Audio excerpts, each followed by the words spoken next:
අයිවරි kitchen එකට ආදරයෙන් පිළිගන්න ඔයාලව.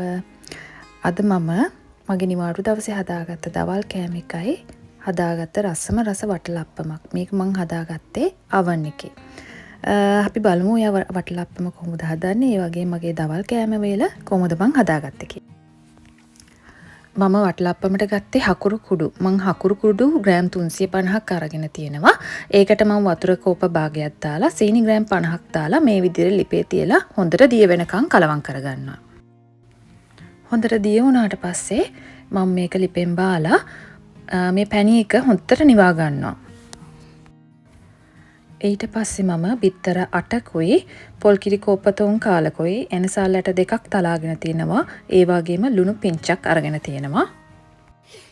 දැන් අපි බලමු කොහොමද වටලප්පම හදාගන්නේ කියලා. මුලින්ම මම බිත්තර 8 මේ විදියට භාජනයකට කඩලා දාගන්නවා. මම ගත්තේ අලුත් බිත්තර නිසා ඔක්කොම එකට මේ විදියට කඩලා දාගන්නවා. දාගෙන හොඳට මේ විදියට විස්කේකින් විස් කරගන්නවා.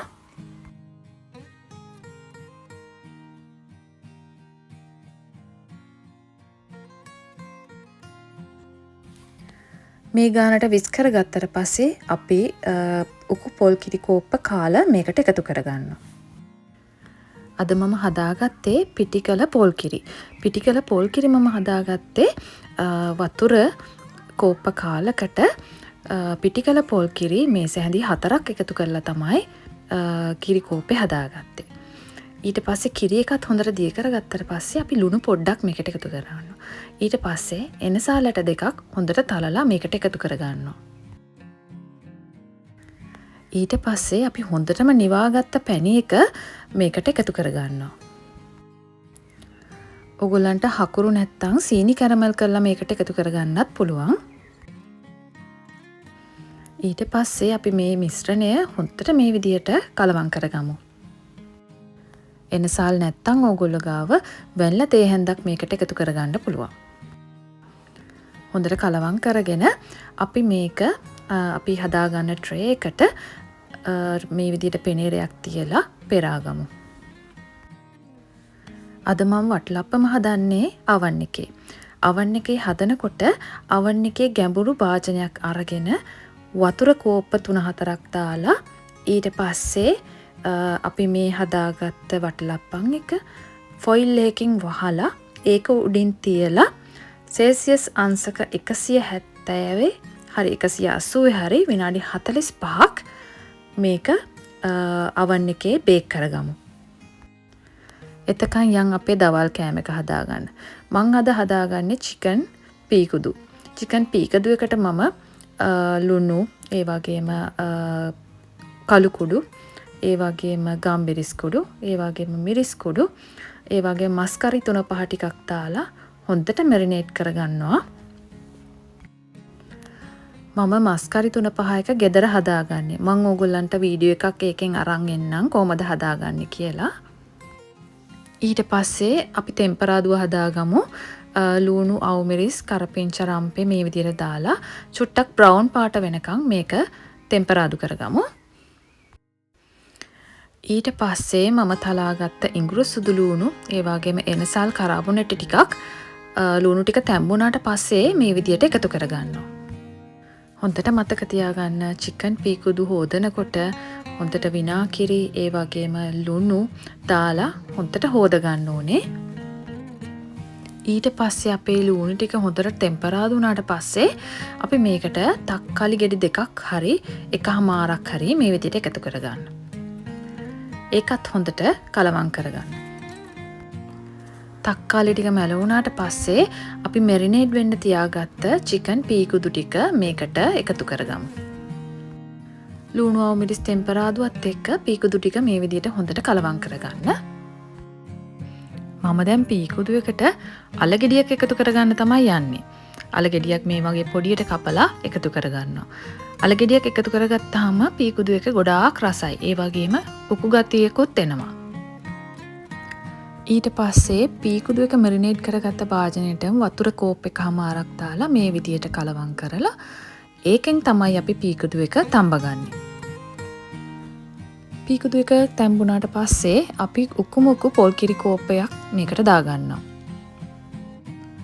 පොල් කිරි නොදා හදන්නත් පුළුවන්. ඒ වුණාට පොල් කිරි දැම්මහම රසය ගොඩක් වැඩි. ඊට පස්සේ මේක හොඳට හිඳ ගන්න පුළුවන්. එහෙම නැත්නම් හොදි තියලා මේ විදිහටම බා ගන්නත් පුළුවන්. දැන් අපේ පරිප්පු කරි එක අපි හදාගමු. ඔයගොල්ලෝ හැමෝම දන්නවා පරිප්පු හදන්නේ කොහොමද කියලා. ලුණු, අවමිරිස්, කරපිංචා, රම්පෙ ටික දාලා ඊට පස්සේ මම මේකට දාන්නේ 3-5 කුඩු දාන්නේ නැහැ. මිරිස් කුඩුයි, කහ කුඩුයි, ගම්මිරිස් කුඩුයි තමයි දාන්නේ. ඊට පස්සේ මම තලාගත්ත සුදු ලුණු බික් 2-3ක් දා ගන්නවා. ඒකම මම එනසාල් ඇට 2ක් දා ගන්නවා. ඔයගොල්ලෝ ළඟ තියෙනවා නම් සේර කෑල්ලක් උනත් කපලා දාගන්න. හරිම රසයි. මම එනසාල් දාගත්තේ රස සුවඳ දෙකම එන්න. ඊට පස්සේ මම හොඳට ලුණු අවමිරිස් එක පරිප්පු ටික අතගා ගන්නවා. ඊට පස්සේ පරිප්පු තැම්බෙන තරමට වතුර දා ගන්නවා. අපි ලිපේ තියලා බාගෙට තැම්බුණාට පස්සේ මේකට කිරි ටික එකතු කරගන්න ඕනේ. ඒ වගේම ලුණු ටිකකුත් එකතු කරගන්න ඕනේ. ඒ වගේම පරිප්පු කරියට රස කරන තව රහසක් කියන්නම්. ඔයගොල්ලන්ට තියෙනවා නම් දිය කිරි එකතු කරන්න පුළුවන් පරිප්පු එක තඹ ගන්න. මම අද පරිප්පු එක ටෙම්පරාදු කරගන්නවා. පොඩි පෑන් එකක් අරගෙන ඒකට තෙල් ටිකක් දාගන්න. තෙල් ටික රත් වුණාට පස්සේ අබ තේ හැඳි භාගයක් මේ විදිහට දාගන්නවා. ඊට පස්සේ මම ලුණු ටිකකුත් දාගන්නවා. ඔගොල්ලෝ ගාව කරපිංචා රම්පේ තියෙනවා නම් ඒ දේවලුත් දාගන්න පුළුවන්. ඒ වගේම වියලි මිරිස් කරලුත් දාගන්න පුළුවන්. ඊට පස්සේ මම තෙලටම කෑලි මිරිස් ටිකක් මේ විදිහට දාගන්නවා. කෑලි මිරිස් මම තේ හැඳි 2ක් විතර තමයි දාගත්තේ. ඊට පස්සේ කෑලි මිරිස් එකත් චුට්ටක් ටෙම්පරාදු කරගන්නවා.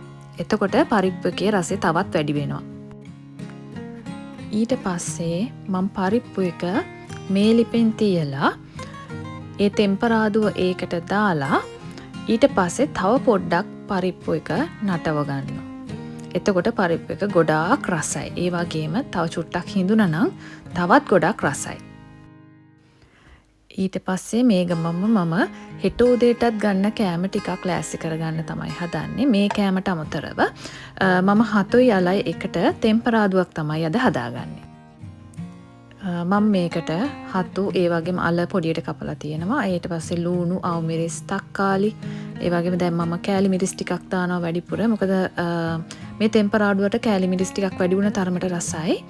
ඒ වගේම ගම්මිරිස්. ඊට පස්සේ ලුණු ටිකක් දාලා හොඳට අතගා ගන්නවා. ඔයගලන්ට ඕන නම් කහ දාගන්න, නැත්නම් ඒත් ප්‍රශ්නයක් නෑ. මම ඒකට උම්බලකර ටිකක් දාලා හොඳට අතගා ගන්නවා. ඊට පස්සේ මම මේකට තෙල් කිසිම දෙයක් දාන්න නැතුව මේකේ උනන වතුර එකෙන්ම තඹ ගන්නවා.